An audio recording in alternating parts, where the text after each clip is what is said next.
Hello and welcome to Lavneesh Sir ki class.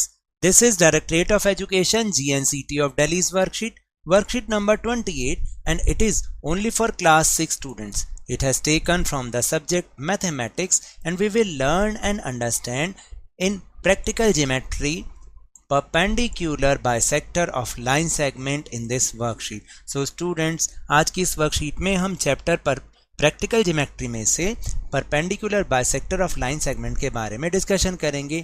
क्या सीखेंगे कि how to draw a perpendicular bisector of a line segment. So without wasting our time, let's start and understand with me. Introduction: a line और a ray और a segment that divides the given line segment into two equal parts and makes an angle of 90 degree with it is called perpendicular bisector of line segment। यानी कि एक ऐसी line या एक ऐसी रे या फिर एक ऐसा सेगमेंट जो कि खंड जो कि एक लाइन सेगमेंट को, एक रेखा खंड को दो इक्वल पार्ट्स में डिवाइड करता है और 90 डिग्री का एंगल बनाता है, तो उसको हम perpendicular bisector of line segment कहते हैं। For example, the middle line of a copy और a book which divides it into two equal parts and is perpendicular to it। जैसे कि अगर आप यहाँ पर देखेंगे ना, तो इस बुक का ये जो बीच का पार्ट है, ये लाइन क्या कर रही है, ये बुक को टू इक्वल पार्ट में डिवाइड कर रही है और ये परपेंडिकुलर भी है, तो इसको हम perpendicular bisector of line segment कहेंगे। इस तरह से वो हमारी एक परपेंडिकुलर लाइन बाइसेक्टर बन जाएगा। ठीक है, then we know how to draw perpendicular bisector of a given line segment using ruler and अब हम रूलर और कंपास की हेल्प से परपेंडिकुलर बाइसेक्टर ड्रॉ करना सीखेंगे। एक लाइन सेगमेंट के ऊपर हम परपेंडिकुलर बाइसेक्टर ड्रॉ करना सीखेंगे। So let's try to understand. तो first step is draw a line segment EF of any length. देखिए, जो इसके ऊपर ये लाइन है ना, इसका मतलब ये लाइन सेगमेंट का सिंबल होता है। तो अगर आप लाइन सेगमेंट ना भी लिखोगे तो इसका मतलब ये है कि ये this is line segment EF। तो सबसे पहले हमने एक लाइन सेगमेंट खींचा, वो कोई भी हम लेंथ का ले सकते हैं, ठीक, इस तरह से। Then second step is with ES centre open compass more than half. इसको याद रखना, more than half of given line segment EF। आपको क्या करना है, यहाँ पर निडल रखनी है कंपास की और उसको हाफ से ज़्यादा, यानी मोर देन हाफ। मान लीजिए अगर इसका हाफ यहाँ होता है तो हम इसको अपनी कंपास को यहाँ तक खोलेंगे, यहाँ से लेकर यहाँ तक, ठीक है। और फिर क्या करेंगे, and mark an arc on both sides of it. और फिर E को सेंटर लेते हुए हमें उसके ऊपर और नीचे दोनों तरफ एक आर्क लगानी है, इस तरह से। Now with same radius and from point F mark an arc on both sides of given line segment EF, cutting the previous arcs drawn in step 2 at points U and V। और अब की बार हमें जो compass की needle है वो F point पर रखनी है और फिर हमें उतना ही कंपास का मुंह खुला रखना है जितना पहले खुला हुआ था, तो सेम रेडियस होगा। तो हम क्या करेंगे, एक एक आर्क इधर भी लगा देंगे। इससे हमें दो पॉइंट्स मिल जाएंगे U and V, ठीक है। Then join UV with the help of ruler यानी scale intersecting the given line segment at point से T। और आप जब इन दोनों को ज्वाइन कर दोगे ना, U और V को, ये इंटरसेक्ट करेगा EF को T पॉइंट पर, ठीक है। तो UV is the required perpendicular bisector of given line segment EF at point T। इस तरह से हम इसकी कंस्ट्रक्शन करते हैं। So now time for practice questions. अब मैं इसको आपको लाइव करके दिखाने वाला हूँ, आप वीडियो को लास्ट तक देख। Now time for practice. अब आपका अभ्यास का समय है, आप अपनी मैथ्स की नोटबुक जल्दी से निकाल लें। तो पहला प्रश्न है हमारा, 8.5 सेंटीमीटर लंबा एक रेखाखंड खींचिए और उसके लंब समद्विभाजक की रचना कीजिए। Question 1 is draw a line segment of length 8.5 centimetre and construct it's perpendicular bisector. आपको क्या करना है, 8.5 सेंटीमीटर एक लंबा रेखाखंड खींचना है। कैसे, वो मैंने आपको पिछली वर्कशीट में भी बताया हुआ है। सबसे पहले आप क्या करेंगे कि जो स्टार्टिंग लाइन है, या कई स्केल में 0 भी लिखा होता है रूलर में, तो आप वहाँ पर एक डॉट डालेंगे इस तरीके से, और फिर 8.5 यानी कि 8 नंबर पूरे गिनने के बाद 5, 8 और 9 के बीच में एक लाइन है जिसको हम 8.5 कहते हैं, वहाँ पे दूसरा डॉट डाल के और फिर अपने इन दोनों डॉट्स को आप ज्वाइन कर लें तो आपका एक 8.5 सेंटीमीटर लेंथ का लाइन सेगमेंट यानी कि रेखाखंड मिल जाएगा आपको। फिर आपने क्या करना है, अब ध्यान से देखिए अब हमें कैसे करना है। पहले ए पॉइंट पर, इनको हमने ए बी नाम दे दिया, और ए पॉइंट पर हमने अपनी कंपास को रखना है, ठीक है, और अपने कंपास को आधे से ज़्यादा अंदाजे से करना है, हमें नहीं पता आधा कितना है। मान लीजिए अगर हम आधा इसको मानते हैं, इसको मान लेते हैं हम आधा, तो और थोड़ी सी ज़्यादा खोल लेना और एक आर्क आपको ऊपर लगानी है इस तरह से, और एक आर्क नीचे की तरफ लगानी है इस तरह से। देख रहे हैं, चाप जिसे बोलते हैं, हम इंग्लिश में बोलते हैं आर्क और हिंदी में बोलते हैं चाप। और फिर आपने क्या करना है, बी पर अपनी प्रकार की नोक रखनी है, कंपास की निडल को रखना है और यहाँ से आप एक आर्क और लगा देंगे, ठीक है। तो आपको 2 पॉइंट्स और मिल जाएंगे और ये दोनों एक दूसरे को इंटरसेक्ट करनी चाहिए, काटनी चाहिए। ये इस तरह से आपके पास फिगर आ जाएगी। अब आप क्या करेंगे, इन दोनों पॉइंट्स को, मान लीजिए ये दोनों पॉइंट्स आपको सी और डी के रूप में मिल गए, ठीक। अब आप इन दोनों पॉइंट्स को स्केल की हेल्प से, रूलर की हेल्प से इनको आपस में जॉइन करेंगे। जॉइन कैसे करेंगे, ध्यान दीजिएगा, पेंसिल बिल्कुल शार्पन होनी चाहिए, नोक बनी हुई होनी चाहिए और इस तरह से आप इनको जॉइन कर देना, ठीक। अब देखो ये आपका बन गया परपेंडिकुलर बाइसेक्टर। इसका नाम बीच में जहाँ पर ये इंटरसेक्ट कर रहे हैं, प्रतिच्छेद कर रहे हैं, इसको ई नाम दे दो। अगर आप इसको स्केल से मेजर भी करना चाहेंगे तो 8.5 का अगर हम हाफ करें तो 4.2 के आसपास बैठेगा, और जो कि आप देखोगे स्केल में वही बैठ रहा है या नहीं बैठ रहा है, जबकि हमने कोई नाप तो नहीं लिया था। तो इसको हम कहते हैं perpendicular bisector. Now will move on question number 2। Question number 2 है 6.4 सेंटीमीटर लंबाई का SU रेखाखंड खींचिए और उसके लंब समद्विभाजक की रचना कीजिए। प्रतिच्छेदन बिंदु पर प्रत्येक भाग और उसके सभी कोणों को मापें। Draw line segment SU of length 6.4 centimeter and construct its perpendicular bisector. Measure each part and all angles eight point of intersection. अब आपको क्या करना है, फिर से एक लाइन सेगमेंट बनाना है 6.4 सेंटीमीटर का। मान लीजिए हम यहाँ पर इसको रखते हैं लाइन के सहारे बिल्कुल रूलर को, और हमने क्या करना है कि जो फर्स्ट लाइन है, वेरी फर्स्ट लाइन, उस पर एक पॉइंट लगा दो, और 6.4 का मतलब है 6 तक तो आपको पूरा काउंट करना है, ठीक है। और उसके बाद 4 लाइन्स 1 2 3 4 यहाँ तक, जो 4 छोटी छोटी लाइनें, स्मॉल लाइन्स हैं, उसको आपको ज्वाइन करना है। ये बन गया आपका 6.4 सेंटीमीटर का एक line segment, sorry centimetre Hindi में भी लिख सकते हैं और इंग्लिश वालों के लिए CM लिखते हैं, ठीक है। इसको हम मान लेते हैं SU, क्योंकि हमें दे रखा है तो हमने उसका नाम रख दिया SU।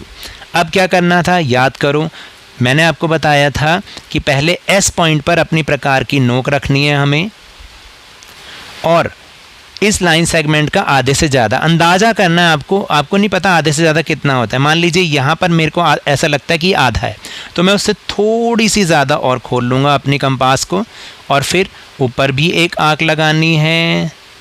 देखो प्रकार जो है ना, आपकी जो कंपास है वो बार बार कम ज़्यादा नहीं होनी चाहिए, जितना हमने सोचा उतना ही होना चाहिए। जैसे मैं यहाँ पर एक आग लगा रहा हूँ, देख रहे हो, ये मेरी प्रकार बार बार ढीली है ना, क्योंकि इसलिए ऐसा हो रहा है। फिर भी मैं इसको दोबारा से कोशिश करता हूँ रब करके, देखो आपको दिखाता हूँ, क्योंकि इससे कन्फ्यूजन हो जाएगी। देखो अब मैंने यहाँ पर S पे रखी अपनी कंपास को और आधे से ज़्यादा उसको खोल लिया, ठीक है। और अब मैंने क्या करना है, ऊपर से पकड़ना है, ठीक है।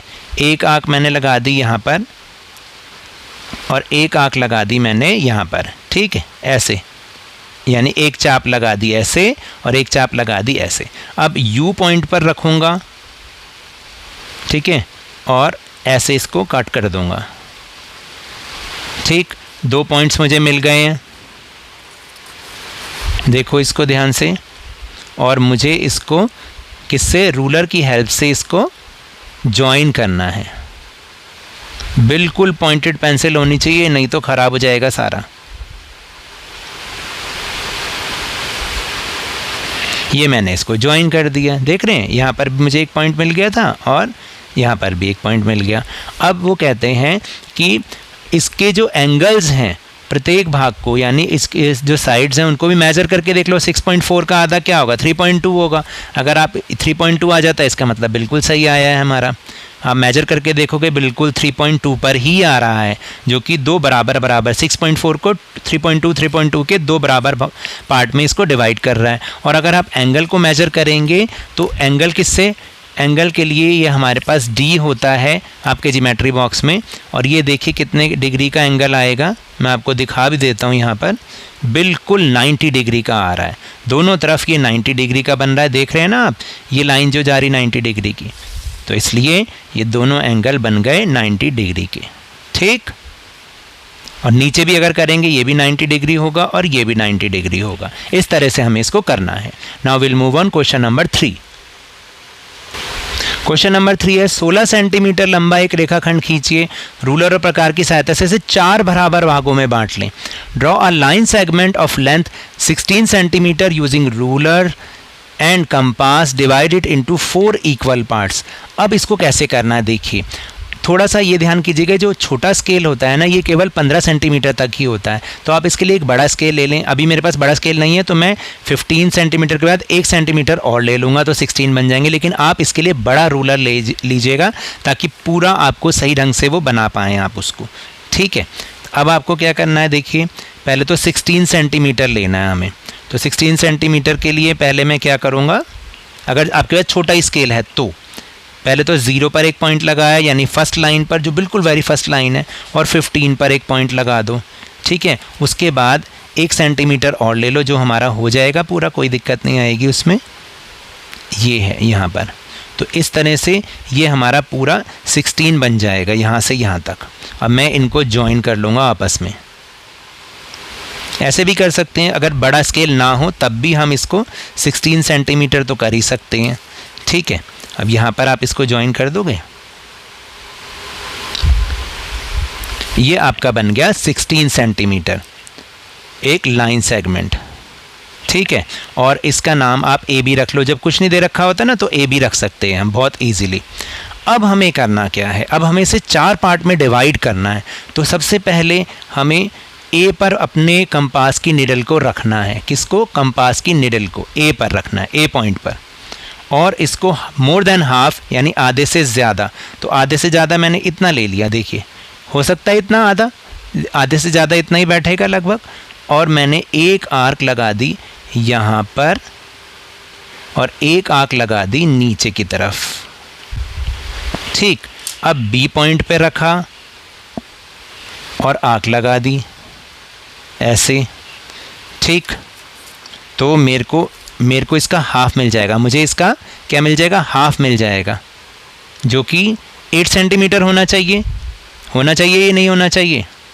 अभी हम इसको चेक भी कर लेंगे। देखिए अगर आप इसको चेक करेंगे तो ये यस 8 सेंटीमीटर पर आ रहा है। तो ये तो हो गए इसके 2 भाग यानी 2 पार्ट्स हो गए। अब मुझे क्या करना है, अब मुझे इसके 4 पार्ट्स करने हैं। तो अब मेरे पास एक पार्ट तो ये वाला आ गया और एक पार्ट ये वाला आ गया। अब मैं क्या करूँगा, ए पर ही अपने पॉइंट को रखूँगा और ये तो मेरे पास हो गया एक हाफ पार्ट। अब मुझे इसका मोर देन हाफ लेना है, तो मैं इतना ले लूँगा, देखिए इतना ले लूँगा, ठीक है। दिख रहा है आपको, मैं इसको यहीं तक प्रकार को अपनी खोल लूँगा कंपास को और एक आर्क यहाँ पे लगाऊंगा। और जो दूसरा पॉइंट मुझे यहाँ पर मिला था, मान लो मैं इसको बोल देता हूँ सी पॉइंट, ठीक है। और एक सी से लगा लूँगा आर्क को ऐसे, और मैंने यहाँ तो लगाई नहीं, देखा। इसलिए याद रखना इधर भी लगानी है और इधर भी लगानी है। और फिर सी से हमें क्या करना है, इधर भी लगानी है और इधर भी लगानी है, ठीक है। फिर इनको हमें आपस में ज्वाइन करना है।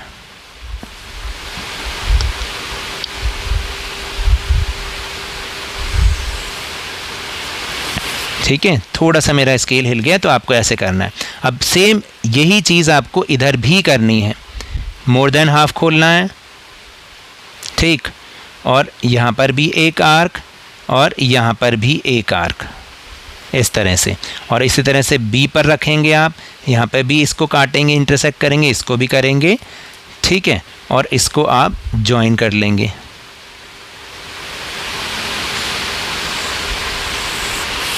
तो इस तरह से हमारे कितने पार्ट हो गए, 1 2 3 एंड 4 पार्ट हो गए, 4 इक्वल पार्ट। और जब आप इसको मेजर करके देखोगे हर एक पार्ट आपका 4 सेंटीमीटर ही आएगा, क्योंकि 16 को जब हम 4 पार्ट्स में डिवाइड करेंगे हर पार्ट हमारा 4 सेंटीमीटर ही आएगा। देख रहे हैं आप, सब के सब 4 सेंटीमीटर। तो इस तरह से हम इसको रख सकते हैं और इनके नाम बीच में हम कुछ भी रख सकते हैं। तो दिस इज़ योर कंस्ट्रक्शन।